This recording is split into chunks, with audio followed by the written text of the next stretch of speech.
Welcome to the kbbreview podcast. This is episode 8 of season 6, and I'm your host, Andy Davies. This is the third to last episode of the season as we run up to Christmas, and so I can reveal right now that the last episode, number 10, will come out on Tuesday, December the 20th. And why is that significant? It's because that episode will be a very special Christmas present of the first reveal of the shortlist for the KBB Review Retail and Design Awards 2023. If you want to find out if your name is on the list, then right here is the first place that you will find out. But more on that next week. Now, back to today, and we have the return of Josh Delane from The Woodworks. Now, if you heard last week's episode all about Instagram, and if you haven't, you really should, you'll know that Josh has tripled the size of his family business in just half a dozen years by jumping feet first into the world of digital marketing and social media. In this episode, we talk about how to get started in really effective digital marketing for small, independent KBB retailers. Just how do you get the most bang for your limited buck? And there's so much useful, eye-opening information, advice, practical examples in here. Josh really knows his stuff and is thankfully very happy to share it.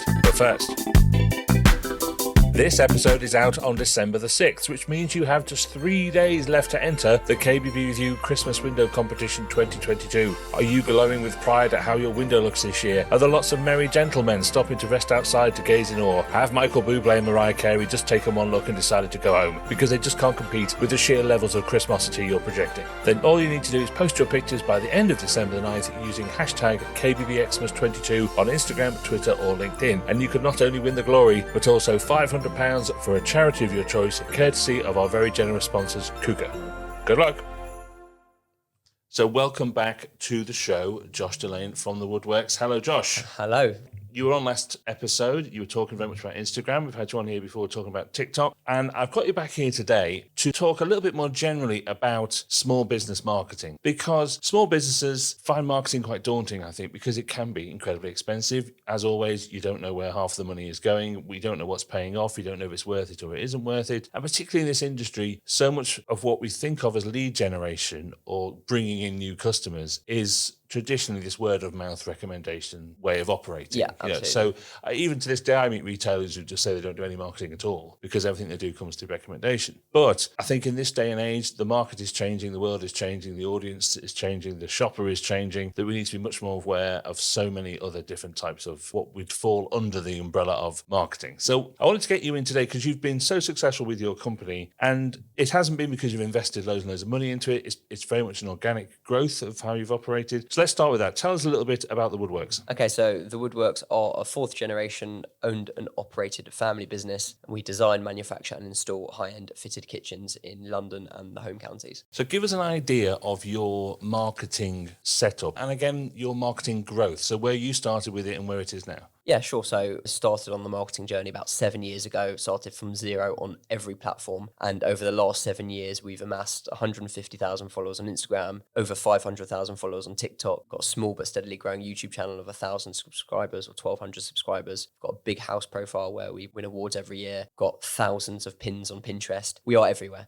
And that's really what it's about, is being omni-channel. And it has translated into success for the business. Absolutely, as well, yeah. We've gone from 0 showrooms to 3 showrooms. We've tripled the size of our factory, workshop, all off the back of digital marketing. And we are now in the driving seat in terms of being able to bring business through the door. So as I say, in previous couple of episodes, we've heard about a case study, I suppose, is looking at a couple of the big social media platforms, TikTok and Instagram, and how you've managed them and manipulated them to gain some of the success that you're talking about. What I want to kind of conclude with today is to talk a little bit about how you get the most bang for your buck if you're a small KBB retail business. Because that's, I think, what it comes down to is, I think sometimes you think to get the kind of marketing success that you've had, you must have to spend loads and loads of money. But you've done it very organically from nothing to where you are now. It pays for itself and more and more and more beyond. So what we're going to do is today look at 3 separate things, 3 sort of top tips, 3 areas that you can really get the most out of the small amount of money that you may have. At number 1 here, this is what we've already written down. We've written down in front of us. At number 1, it's about knowing what success looks like to you. Yeah, absolutely. And targets and numbers are absolutely crucial. Before we get into that, the step before that actually is about data. So data is, in this day and age, more valuable than gold, okay? And it cannot be understated. You need to have your data, your customer data understood. Do you have a CRM database, customer relationship management database? If you don't, that's the first step. Okay, you have to have some sort of database where every time a lead comes in, the phone rings, someone walks in the door, you are getting that information, you're capturing that information. And we can talk about it later, but you can use that in a number of different ways. But that is super, super important. So when you say information, what do you mean? It's not just name and address. Name, address, email address, phone number. So email address, for example, you'll be able to add them to your mailing list with their permission, of course. You'll be able to put that email address into Facebook's ad manager and create lookalike audiences. So you basically say to Facebook, hey, find me people like this person. And the algorithm's extremely clever at doing that. So data is just super, super important. Retargeting, you can do SMS campaigns. You just have to have the data as a starting point. And then it's about understanding your numbers. So we probably about 3 years ago started this journey where we read a book called Traction, which is by a guy called Gino Wickman, famous entrepreneur. And basically he details what he calls EOS, Entrepreneurial Operating System. And it's just a way of running your business and thinking about your business. So we've gone from basically having no governance to a senior management team. We meet every week. We have a scorecard that we report numbers to the team. Everyone is responsible for a number that they bring to the table. And we have the targets that's measured, the scorecard is measured against. So these targets are super important. But in the context of marketing, what numbers do you need to understand? So we start off and I say to you, okay, Andrew, what's your target? What turnover level do you want to be doing next year? Let's start with that. Go on, give me a hypothetical. £2 million. Okay. So then I would say to you, what's your average order value of a kitchen? 30 grand. Okay. I thought you were going to say 50 and make it easier for me. 30 grand. So we'll say that is 10, be 300, 100. So it's basically 66 kitchens a year. Let's call it 60 for argument's sake. 60 kitchens would get you to the 2 million. Okay. And we work back a step. What's your conversion rate? So how many out of every appointments that your salespeople have from new people, how many are they closing? 60%. 60%. Oh, that's a good conversion rate. Do you want to come work for me? Okay. So 60% would mean that we would need to get, I'm going to do public math now. I'll take 3 from the top, Carol. Let's say 50%. There you go. Let's say 50%. Okay. So to close 60 kitchens, you would need to have 120 leads. 120 leads break down as 120 leads. You then do the maths on how much those leads cost. Okay. So let's just say you could probably realistically in this environment get, £200 a lead. So £200 a lead times 120 is £2,400. Right, and you're returning 2 million from that. But you then have a gauge every single week to go against. So your 120 leads is 2.1 or 2.2 leads a week. And what are you qualifying as a lead? A qualified lead. So not just, because, kitchen retailers, we get tire kickers, we get people that are asking for a kitchen table or they like those tiles in a photo. We're talking about a qualified lead. So the data comes in, a walk-in, a phone call, whatever. We pick up the phone, we qualify them. We ask them relevant questions. What's the timeline of your project? Have you thought about budgets? And, kitchens is a very, not a lot of retailers will publish what their prices are on their website, not even a starting point or a guide of what your kitchens cost. So you need to sort of talk that through with the client. Otherwise, your salespeople will be wasting their time. Just talk to Mr. Smith. Yeah, I've got this lovely house in Hertfordshire and I've been looking at stuff and we're looking at something like 40K. Okay, well, is that doable with your, if you're Humphrey Munson, probably not. If you're most retailers, yeah, 40K, a nice budget. So that would be a qualified lead. They come in, you take the brief, you go away. But the point is, that you would need to hit theoretically 2 leads a week at that conversion rate to be able to get to your £2 million. So then it's how do you get the 2 leads a week? And that's when your marketing kicks in. Those are the numbers that you have to monitor closely. So regardless of likes and engagement and views, all that is irrelevant because you're doing it to drive awareness, but ultimately to drive leads. So if you work out what those numbers are, then and only then can you start working out how you're going to hit those numbers. Correct. Right. Exactly. You need to have that target and work backwards from that. So all we've just done there in that exercise is we've reverse engineered from your target to how many leads you need through the door every week. Right. So say you need 3 a week. What's the next step? So for me, until you've built out your brand organically on all of these platforms where people are DMing you saying, I love your stuff, which is basically for free, you need to start with the paid piece. Our recommendation is that you spend money on Google ads and on Facebook ads. And Facebook ads covers both Instagram and Facebook. It's all owned by Meta. And you need to start spending money on those platforms ASAP. And you need to start tracking those results in terms of the number of leads that are coming in.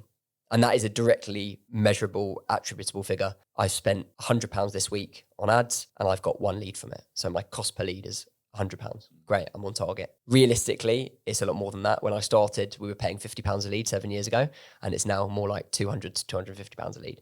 So £250 a lead with a conversion rate of 25%, which is probably more realistic. And bear in mind the conversion rate that you said, a lot of retailers, because they're word of mouth and recommendation, they probably will be having a conversion rate of 50%. But we're now talking about strangers who've never heard of you before. Conversion rate might be a bit lower. So 25% conversion rate on £250 a lead is £1,000. You're basically paying £1,000 for that customer, but your kitchens are 30, 40 grand.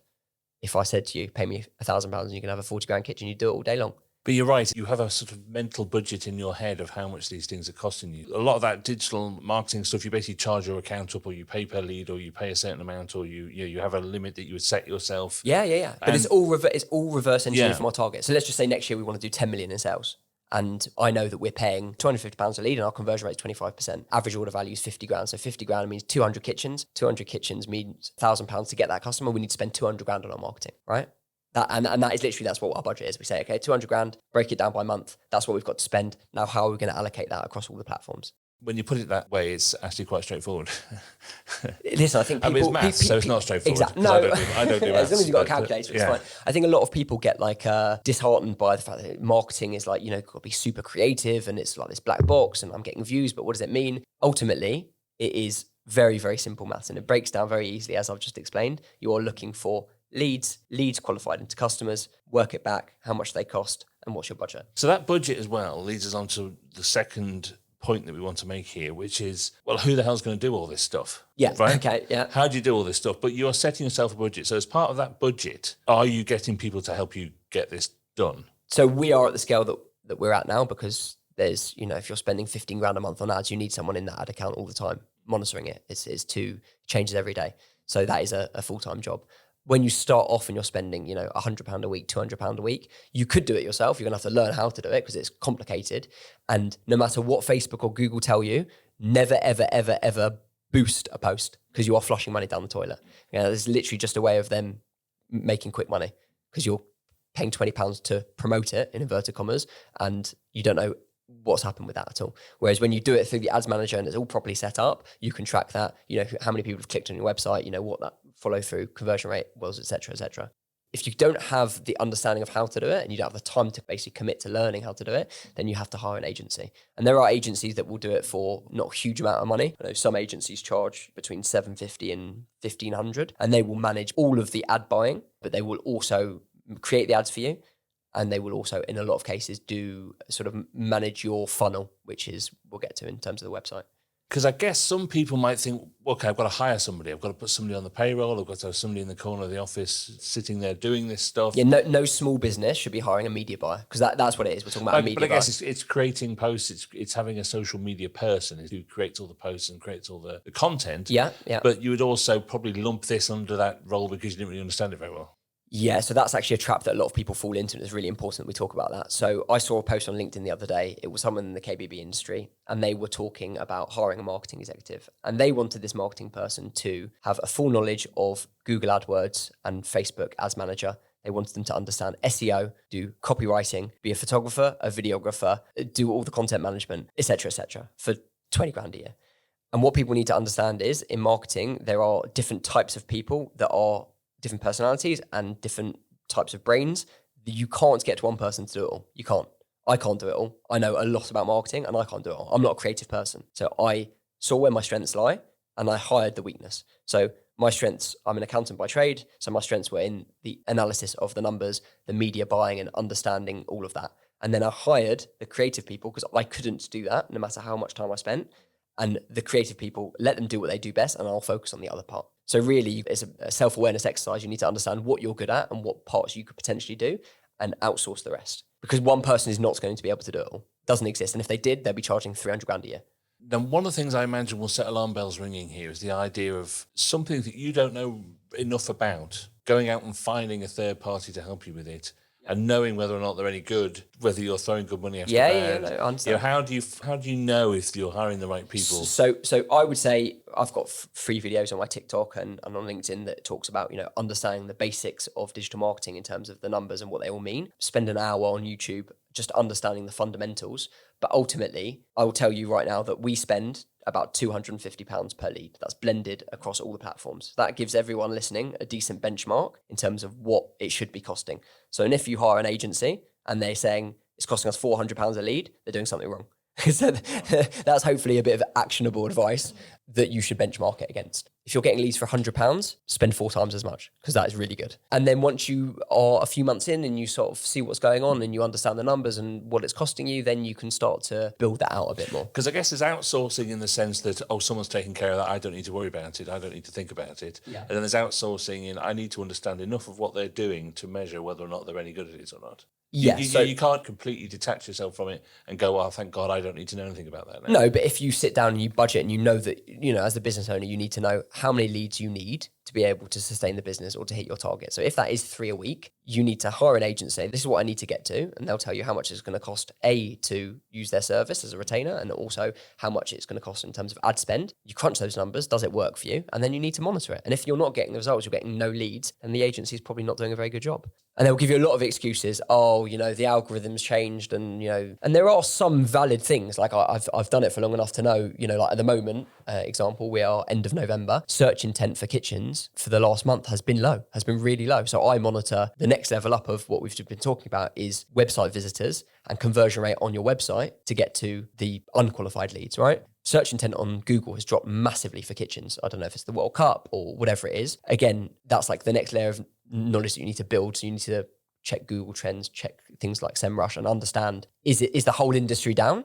And is what this guy's telling me right? Or is he just selling me a pile of rubbish and it's never going to work? SEMrush is... Sorry, yes. It's basically a tool that will tell you how popular certain keywords, certain searches and certain... Yeah, it monitors traffic for keywords. So you could type in kitchens UK and you could see that the average search volume might be 10,000 searches a month, but this month it was 5,000. And so my website visitors, we spend the same amount of money this month than we did last month. And we've gone from 14,000 website visitors last month to now it's like 9,000. So you can see there is a massive dip in traffic, and there will be blips and there will be, small up and downs, but like macro, if you've done this for 3 months and you're not getting leads, then it's not working. Because you have to factor in the Queen's funeral or the World Cup or all these and there are those things. And also ad platforms like Facebook and Instagram, you are paying to compete with other people that are putting content up on that platform. If everyone and their dog's posting about the Queen's funeral, then your ad is just going to get lost. So those are relevant things. Also things like Black Friday, Cyber Monday, Christmas, around the holidays, there's a lot of companies advertising for sales, for things that they're selling. And so your costs are going to rise because they're bidding platforms. So if someone's selling toiletries is going to bid more than you are for your kitchens, you're just not going to get seen. So there are cyclical things that you need to be aware of. But again, you need to invest the time in at least understanding the bare minimum to be able to have these conversations, not a super high level, but just understand whether you're being sold down the river or not. You've mentioned it a few times, and that brings us on to our third pillar of bang for the buck here, which is actually quite a fundamental one, which is your own website and what the function and job and work that website has to do. Because a lot of this is about driving people to there. That is the end destination for a lot of this work. So look, tell me how I get the most out of that. What should my website be doing to make the most of all this activity? Okay, so a lot of people will create a website, and I look at it as a vanity project because they look and they think, how nice is my website? Look how beautifully it's designed, and it has videos and all this stuff. Ultimately, as you said, the goal of the website is to get people through the door. And so all that really matters is the conversion rate, and that is the number of people that book an appointment divided by the number of people that hit your website. So if you had 100 people visit your website and one person booked an appointment, your conversion rate is 1%.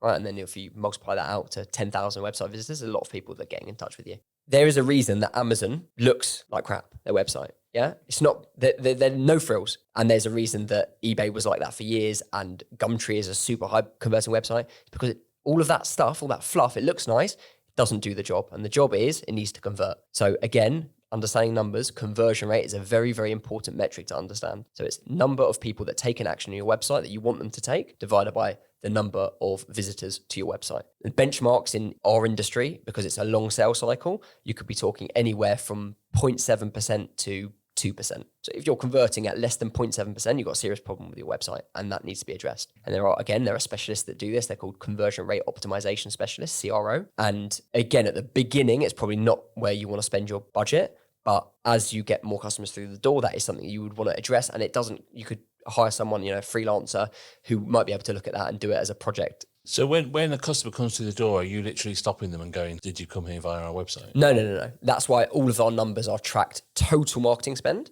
and total number of qualified leads. So that qualified leads is what we track every week. So in the example before, 3 leads a week. Are we getting 3? Are we getting 4? Are we getting 2? And I will add that up across the month. They're qualified leads, good leads that my guys are working on. Unqualified, we have a drop off of 50%, I'd say on average. So out of 100 people that make an appointment or call up or walk through the door, only 50 of them are actually our target customer. And we have to basically bin But are the you rest. making an assumption that they've all been to your website before they've come to your showroom? No, not necessarily. Right. But they would have heard of us in one. We I'm don't. just wondering how you make the calculation of website visitors to conversion. So so that's purely online. But it's impossible to attribute everything because someone might see you on Instagram, then they might do a Google search and either your SEO work or your Google ad might pop up, and then they might drive past your showroom and eventually they might come in.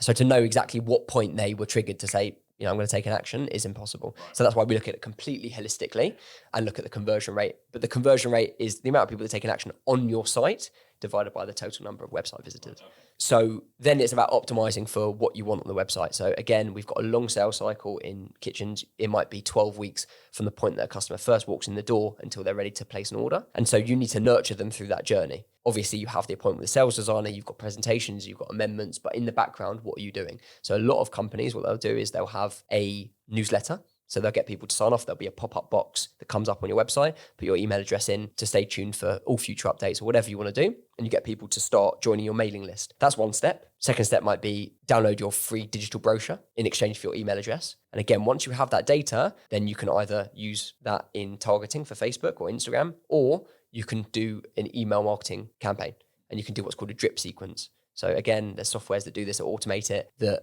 you plug in these email addresses. On day one, Mrs. Smith, who's downloaded a brochure, gets an email saying, hey, Mrs. Smith, hope you're enjoying the brochure. If you've got any questions, let us know.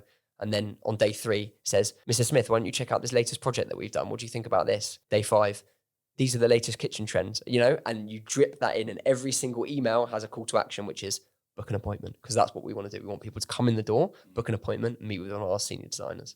What is the content of that site that has to be there? Is it literally just a load of pictures of projects that you've done? What call to actions do you have in there? What are the primary functions that need to be there to get this kind of measure, this kind of result? So again, you could watch a 15-minute YouTube video that's about high converting landing pages. And that's basically what it is, a landing page. People come to your website, they land there, then what they're going to do. And they will tell you the elements that are important in a high converting landing page. And one of them, for example, is social proof. So we put on our landing page, on our homepage, reviews from customers so that people, when they're scrolling down, they say, oh, look, there's 5, 10, 15 people that have given them 5 stars. They're obviously good at what they do. It's called social proof. That's like one of the key things that you need to have on your website. You've obviously got to have nice imagery, but imagery that has to load quickly. Otherwise you get penalized by Google on the SEO front. So it's like, there's a lot of things that go into this. Text, about us page, a lot of people, again, with long sales cycles, they want to know about the company. They want to know who they're doing business with. Is your about us page up to date? Is it written well, etc.? And then there needs to be a lot of call to action. So again, what do you want them to do? Do you want them to book an appointment? Do you want them to send you an email? Do you want them to download a brochure? Whatever it is. So Tom Howley, for example, who are one of the biggest kitchen companies in the industry, 20 showrooms or so, all of their call to actions are about downloading a brochure, because they will then put those people into a drip sequence and try to convert people off of the email outs rather than getting them on the first go. It's very easy to let your website just kind of sit there. Yeah, no, 100%. I understand. And again, if this is all about bang for your buck, but it's all about accepting the fact that lots of people are very time poor and they've got 1,000 jobs to do in a day, and updating or changing a website is one of those things that you'll do tomorrow. And today is the tomorrow that you never got around to yesterday. So is this another example of something you could outsource in a meaningful, results-driven way, as opposed to just getting some local company to build your website? Yeah, so I would say that, again, on the conversion rate optimization side, you can hire agencies that do everything. So our agency does media buying. We've got a lot of it in-house, but they do media buying. They do website builds, but building the funnel, and they optimize the website. So again, we track it every month. How many website visitors, how many actions on the website, what's the benchmark, and we monitor. And because I'm looking at that number and I'm seeing 0.8, but last month it was 1.2, why has that changed? And we ask the questions and we make tweaks and we test it. So there are agencies that will do that. They will do the whole package. And potentially that might be a way to go for people that are getting started. But in terms of priority list, number one, get your paid ads up and running so that they are converting and you are starting to earn money from day one, or not day one, whatever, after you made a sale. Take that money, hire a content creator to go out and shoot videos all day, every day. And then number 3, once you're getting a lot of website traffic, meaningful data to be able to interpret and understand what's going on, then you start optimizing your website and making sure that the right amount of people are actually converting. It's an expression and an analogy that's been used for years in marketing, isn't it? The funnel. It's a very easily visualized thing that every part of this that we're talking about is a step in that funnel, getting ever narrower and narrower. And they do all link together in that way. Yes. And they all have to end up with that bit at the bottom, which is a sale comes out the end. To think of them all in that way, I think is such a fascinating way of doing it. And, this is how Coca-Cola works. This is how Nike works. But there's no reason why it can't be applied to a small business. So for small business owners that don't know what the funnel is, it's really simple. Think of an upside down cone. So it's wider at the top and narrow at the bottom. And right at the top, it's split into 3 sections. And the top, you have top of the funnel. And that is basically any way that someone can find out about your business. So is that your Instagram, YouTube, TikTok, emails, magazine articles, word of mouth, YouTube, whatever. It's any way that they can find out about you. Okay, so now someone's heard your name, then they heard what you do. They're going to go and look you up. They're going to go to your website. Then you go down to the middle of the funnel. And middle of the funnel, especially with products that have long sales cycles like a kitchen, it's a big buying decision. You need to use that chance to educate your audience and explain the benefits of using your service or buying your product. Why are our kitchens better than other people's? We've got a lifetime guarantee. We give the best service and, look at all these happy people, whatever. You're educating them because no one is going to hit a landing page and buy a kitchen the next day. It just doesn't happen. They might see a fidget spinner on Instagram, just buy it there and then. It's an impulse buy. It's £3. It's not a 50 grand kitchen. Use that middle Those part. boomerang balls that you throw away and they come back to you. I don't know what that is, but I like the sound of it. I've seen that bloody advert about 1,000 times.